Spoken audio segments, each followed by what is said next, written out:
everyone, in this video I have made very important question answer of the novel Tales of the D'Urbervilles. This question is character sketch of Tess or omnipotent Tess. Tess of the d'Urbervilles जो novel है वो Thomas Hardy द्वारा लिखा गया है। इसके पहले मैंने 2 वीडियो और बनाया है, summary of the Tess the d'Urbervilles, उसके 2 पार्ट हैं, उसको ज़रूर आप देखिएगा। So let's begin. Tess a pure woman, Hardian pessimistic philosophy of life. She is pure woman, she is crushed between the millstone of the sensualist Alec and the heartless intellectual Angel. She struggles very much for her survival and purity. She bears all the misfortunes of life as pure woman. She never surrenders herself before the invisible supreme power. It means omnipotent. जैसा कि Hardy ने अपने जीवन दर्शन की विचारधारा से प्रभावित होकर टेस का जो कैरेक्टर यहाँ पे दिखाया है बहुत ही पवित्र दिखाया है, और जो टेस सेंसुअलिस्ट और एलेक जो हार्टलेस रहता है, उन दोनों के बीच में उसकी लाइफ क्रस्ट हो जाती है, कुचल जाती है। टेस अपने जीवन को सर्वाइव तथा सही या पवित्र बनाने के लिए बहुत ही स्ट्रगल करती है। वे अपने जीवन के दुर्भाग्य से फाइट भी करती है, लेकिन टेस कभी भी गॉड से दया की भीख नहीं मांगती, वो अपने सिर्फ कर्तव्यों को ही पूरा करती है। But at last in the end of the novel it is her tragedy such as it is seen by Hardy. Life is tragic. His philosophy of life behind Tess is not smooth and fair but it is gloomy.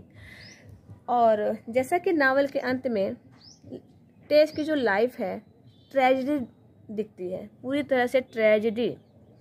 जैसा Hardy की philosophy विचारधारा इसमें दिखाया गया है, जीवन एक दुखांत है, इट मीन्स ट्रेजेडी है। लेकिन यहाँ पे जो टेस की लाइफ में कुछ स्मूथ है, फेयर हुआ ही नहीं है, एवरीथिंग इज ग्लूमी, सब कुछ बैड होता है, मतलब ट्रेजेडी रहती है उसकी लाइफ में। हार्डीज फिलॉसफी बिहाइंड टेस फेयरली फेवर शेक्सपियर। जो हार्डी की फिलॉसफी है वो शेक्सपियर के से पूरी तरह से मिलती जुलती है, शेक्सपियर की विचारधारा से पूरी तरह से मिलती है। Tess is the central figure of the novel Tess of the d'Urbervilles 1891। She is the associated from the beginning to the end of the novel as she is the most dominated figure. She is the heroine of the novel of all Hardy's heroines. She is an immortal creation and the most impressive. जैसा कि टेस का जो character है central character है इस novel में, और टेस इस नॉवेल की हीरोइन भी है, और वो शुरू से लास्ट तक इस नॉवेल में रहती है। जैसा कि टेस बहुत ही जो उसका इमेज है बहुत ही इम्प्रेसिव है, और हार्डी के सभी हीरोइनों में से जो टेस का जो इमेज है वो मान के चलिए हार्डी की अमर रचना है। जो टेस का जो कैरेक्टर है, जो टेस का इमेज है इस नॉवेल में, वो अमर रचना है, बहुत ही प्रभावशाली, इफेक्टिव एंड पावरफुल है, आप कह सकते हैं। Her beauty, grace, dignity, innocence, purity, devotion, sincerity, patience, capacity to suffer and endurance give her a very high place. She can best be compared with the heroines of Shakespeare. She has a clear conscience, a balanced mind and great strength of character. जैसे कि इसमें देख सकते हैं कि उसके पास innocence रहती है, डिग्निटी रहती है, सिंसियरिटी रहती है, और उसके पास सफ़र करने के लिए, सारे प्रॉब्लम को सफ़र करने के लिए पेशेंस भी रहता है, कैपेसिटी भी रहती है, वो सब चीज़ को टॉलरेट करती है, जो उसको वेरी हाई प्लेस देता है। मीन्स उसको in a position of a power and influence, उसकी जो स्थिति रहती है बहुत ही प्रभावशाली हो जाती है और शक्तिशाली हो जाती है। टेस का जो इमेज है वो बहुत ही प्रभावशाली है और शक्तिशाली के रूप में क्रिएट किया गया है, और शेक्सपियर की सभी श्रेष्ठ उच्च कोटि की जो भी हीरोइन है उसकी तुलना टेस से की गई है, क्योंकि उसका चरित्र जो है उसकी अंतरात्मा है वो क्लियर कॉन्सेंस है, साफ अंतरात्मा है, और जो दिमाग की जो संतुलन है वो भी बहुत ही अच्छा है। दिमागी रूप से वो बहुत ही सुलझी हुई लड़की है। इसमें इसका कैरेक्टर दिखाया गया। The essential features of her character, she is the most beautiful character angel clear when at first sight she. यहाँ मैंने इसके बारे में कुछ कैरेक्टर के पॉइंट्स लिख रखे हैं। It is very easy for you learn for understanding for. First है, she is the most beautiful character angel clear when at first sight से what a fresh and virginal daughter of nature the milkmaid is. जब यहाँ पे angel clear उसको देखता है first time तो कहता है she is a devoted to her family and she served her parents, brother and sister.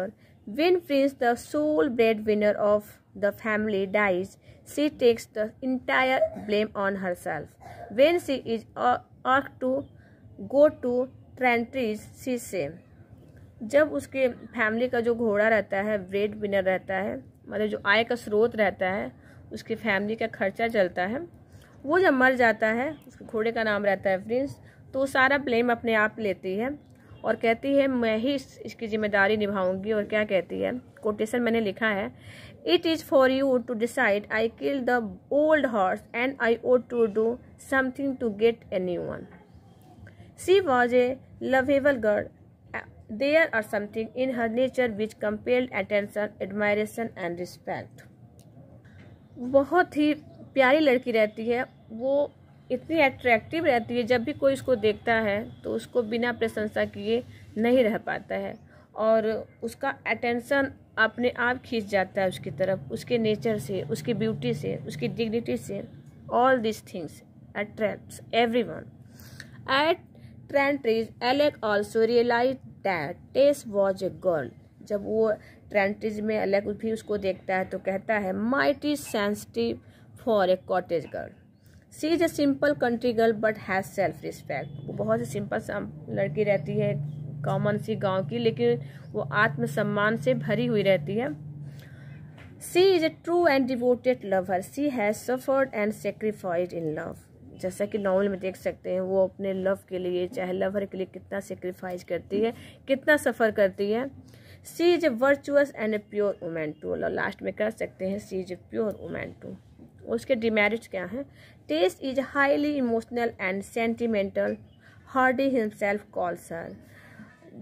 जो उसके जो टेस्ट में क्या रहता है, वो हाईली इमोशनल रहती है, बहुत ज़्यादा सेंटिमेंटल रहती है। जब भी कुछ इमोशनल सीन हो जाता है तो बहुत ज़्यादा वो इमोशनल हो जाती है। जैसा हार्डी ने कहा, a vessel of emotions rather than reason.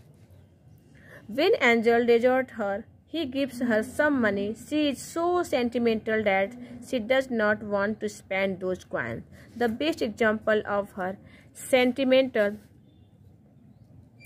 nature is seen in the end. जैसा कि जब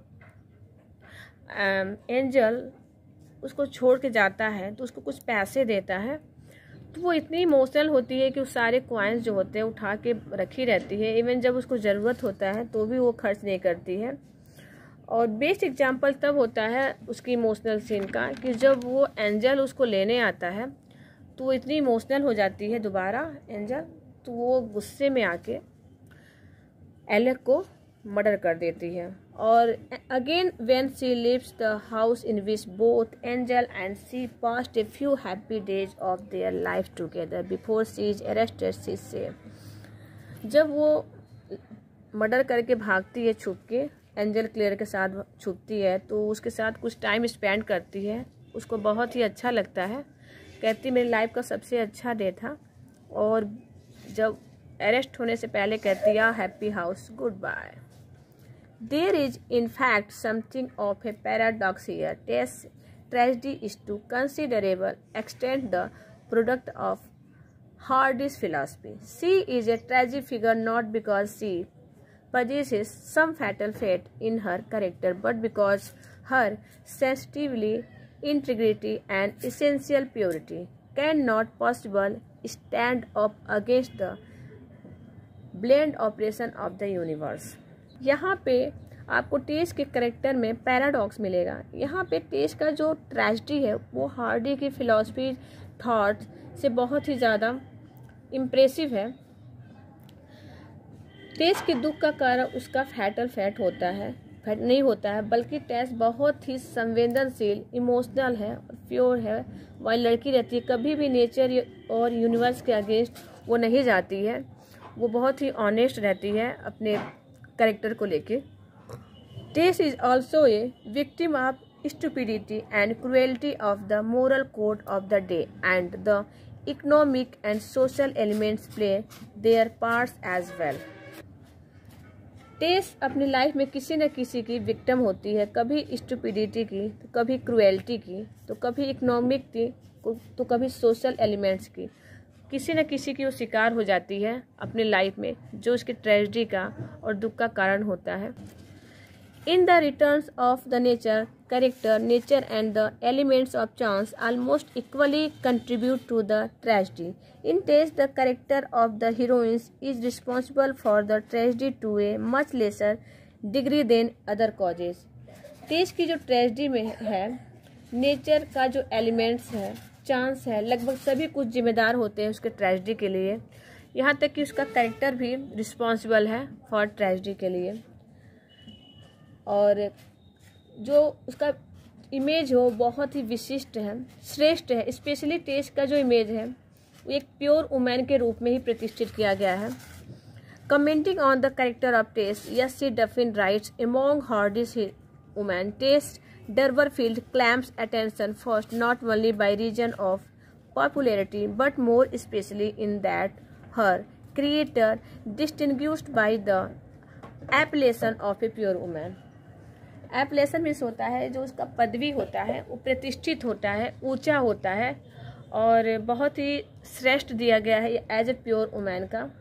और वो एट लास्ट में वो अपने प्योरिटी के लिए, अपनी डिग्निटी के लिए, वो एक जो उसका जो इमेज है और उसका जो एक कैरेक्टर है वो विशिष्ट है और एप्लेशन है कह सकते हैं। इसके साथ ही इसका जो आंसर है वो फिनिश होता है। सो नेक्स्ट वीडियो में नए टॉपिक के साथ फिर हम मिलते हैं। So thank you.